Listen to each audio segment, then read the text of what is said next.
diabetes can be cured. Okay? Diabetes can be cured. Now, I'm not going to ask the audience who have diabetes because our people don't like to tell people they got anything wrong with them. Even they got it. So I know that. So I would not make myself that way to ask you who got diabetes, put up their hand, because I know who they are. But anyhow, the point is that diabetes creeps up on you without you knowing it. Therefore, every person who has that tendency, or family, if you are over the age of 40 or 50, you must go to your doctor and ask them if they have not done it. Most good doctors would do it, to do what is called, I told you last week, what is called HbA1c. You all remember that? HbA1c. That will give you your average of your blood sugar over 3 months. HbA1c. Now diabetes, if it is 5.5, you are going to the upper limit of normal. If it goes beyond 5.5 to 6, you are coming up to what they call pre-diabetic. If you are 6, you are definitely pre-diabetic. And if you are pre-diabetic, you have to do two things. What I'm talking about it today, diabetes can be cured without any medications. No medication. None whatsoever. Most doctors in Canada, America, England, what they do, when a diabetic patient comes, what's your blood sugar? Or blood sugar, you got to take some more insulin. You got to take some more glucophage or metformin. That's what they do. I don't know. Some of them do tell patients what to do, but patients don't listen to them. And most of these diabetics, I know who has to look out for diabetes? People who are obese. People like especially Indians with big belly. All the fat in the belly, it absorbs the insulin. And for us to get our diabetes cured, we just have to do one simple thing. What is that? What is that? Huh? Do not eat. Cured. You do not eat. There's no sugar in the blood. You don't need any insulin. You know how much sugar you need per day? Brahma, you know how much sugar you need per day? The body. 1 teaspoonful. 1 teaspoonful of sugar is enough for 1 day.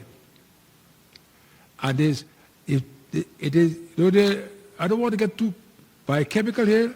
There's something called fructose, there's something called sucrose, and something called glucose. Glucose has the least calorie.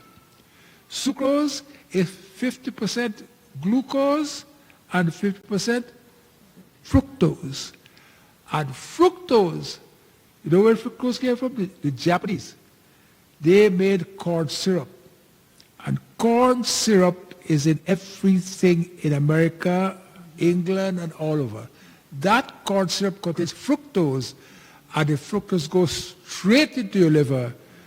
And because of the process of what is called lipogenesis, that fructose is converted into fat, and you have a fatty liver.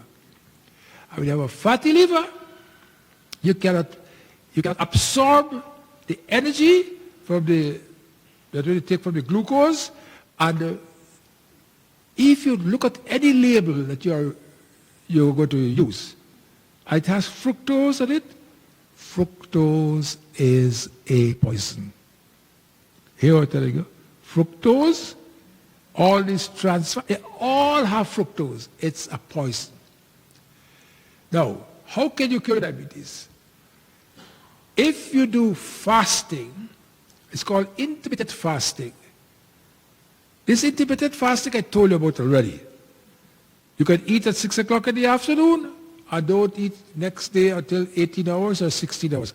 Absolutely nothing. Don't say I'm going to take a few nuts at 9 o'clock and I'll take not much, just a few little apple. No, no, no. When you fast, you fast. Only one thing you must have when you're fasting, and that is water.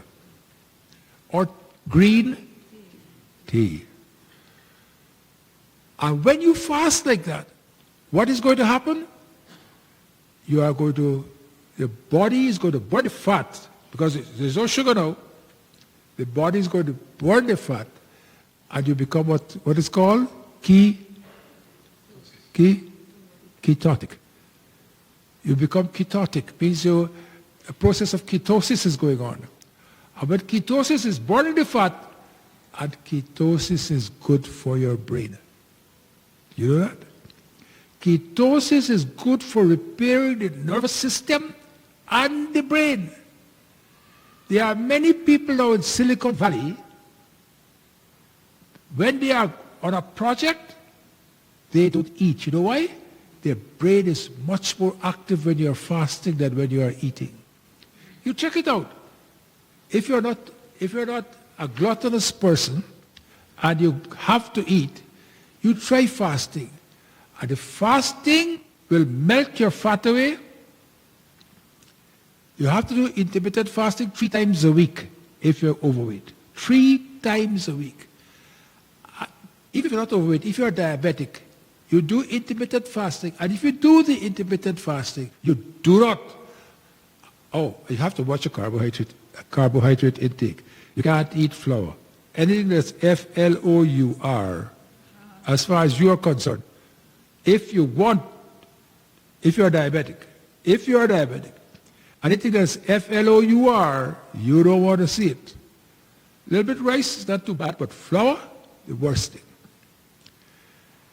Trans fat, worst thing. And if you can keep this fasting and burn the fat in your body, as I said, you know what likes sugar? I told you last week. Cancer. There are so many people who either have had a cancer, and although they're curable, they have to be aware, because cancer like to you know what is cancer? The cells multiply without any order, and they multiply, a tumor is formed, and the tumor gets bigger, and so forth, and it goes all over the body. So, if you have a cancer, you cannot have high blood sugar. High blood sugar loves cancer. And when you get rid of the high blood sugar, you see what sugar does? Sugar rots your body. You know what rots? Rotten. You know what's rotten? It rottens your arteries to your legs. It rottens the arteries to your eyes, make you blind. It rottens the arteries to your kidneys, make you go to dialysis. It rottens the arteries to your heart attack, etc., etc. Not only that, when you go to these doctors, instead of they're telling you stop eating and have a regime like this, they give you more insulin. You know what the insulin does? The insulin takes the glucose, the sugar that is in the blood. Your insulin, the diabetic, has lots of insulin on board. But the insulin is no good. So they call, what they call it? Insulin resistance. The insulin is no good. So you have to make that insulin, which is insulin resistant. Are you losing me? You want me so far? Insulin resistant, you have to make that insulin sensitive, meaning that insulin can work again. The insulin resistant can't work. It is not going to work. And to reduce that insulin, you starve, the insulin comes down, and then your pancreas, which is producing this insulin, which is no good to you, when that insulin resistance comes down, then your pancreas will start to produce the insulin, which the body can use.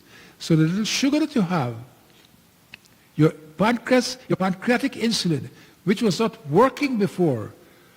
Sounds like a medical school, does it? The pancreatic insulin, which was not working before, can now work. But it's very important that you know this. It's very, very important. Intermittent fasting can do all these things for you. It takes care of cancer. There was this one young man I saw, strong guy on him. He went into intermittent fasting. So if the interviewer asked him, why did you go into intermittent fasting? He said he did a blood test, and the blood test showed that he had alpha-feta protein. You don't have to know what that is. Alpha-feta protein, which is a marker for liver cancer. He did it. The normal alpha-feta protein is about 8. It was 80. So he thought this lab was wrong lab test. He did the test again. It was 79. Then he said, you know what? This is something serious. And he went into fasting, and his alpha-feta protein started coming down. Fasting is not only good, it's good for mental clarity, it's good for all these things that I talk about, cancer, etc. So it's very important that we must try to fast. You must try 24 hours fasting. You eat this afternoon, you don't eat till tomorrow afternoon. If you are depressed, if you are feeling ill, but together with the fasting, if you want to throw away all your diabetic medications, together with the fasting, you have to exercise. And nobody likes to go to the gym. They go to the gym 1 day, 2 days, next week, I'll go next day. As soon as you say you'll go the next day, is then you start stopping from going to the gym. You never do that. Whether you like it or you don't like it, you go to the gym. I go to the gym. I do intermittent fasting. I do not have diabetes as far as I know. I do intermittent fasting, and I think it's so important for all of us to do this. You can't only pray. You have to make your body healthy. That's the only way we can do it.